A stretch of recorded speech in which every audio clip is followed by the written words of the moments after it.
Gentleman's recognized for 5 minutes.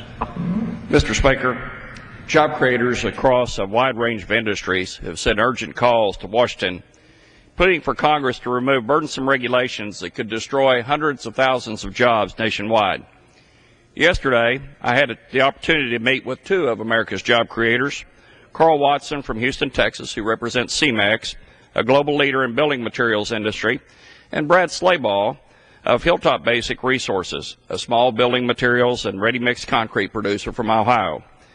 While these job creators may hail from different regions of the country, and one employs thousands of workers versus the one that employs several hundred middle-class Americans, they both face the same challenges under the Obama administration's oppressive regulatory regime. That is why Mr. Watson and Mr. Slayball came to Washington this week to discuss their real-world examples of how the Obama administration's burdensome regulatory policy is devastating the concrete production industry and to virtually all American employers and job creators. The worst offender that is inflicting this regulatory trauma under the Obama administration is the Environmental Protection Agency.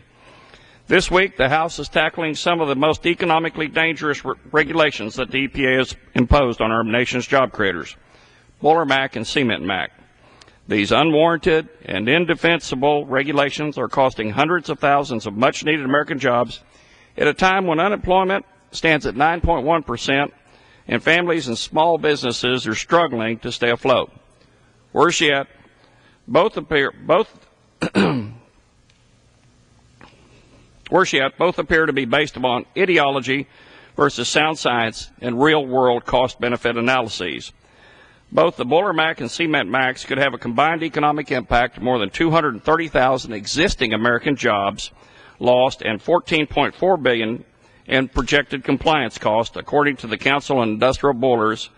In my home state of Texas, which is home to 27 boiler facilities, the economic impact of the Boiler Mac rule on boiler and process heater owners and operators is well over $200 million, putting thousands of good-paying jobs at risk and opening the door to further burdens not only for large industrial boilers, but also important institutions such as hospitals and universities. This additional regulatory damage comes within 2 weeks of a large Texas power producer that has announced, due to the EPA's cross-state air pollution rule, it will cause the loss of 500 middle-class American jobs and the closure of 5 job sites in Texas.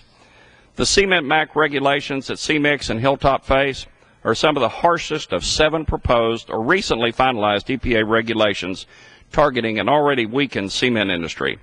The Portland Cement Association estimates that the current the Cement Mac would force the shutdown of up to 20% of the nation's 100 existing cement plants, and that does not include the 7 plants that have already announced, due to economic or other reasons, that they face permanent closure since 2008.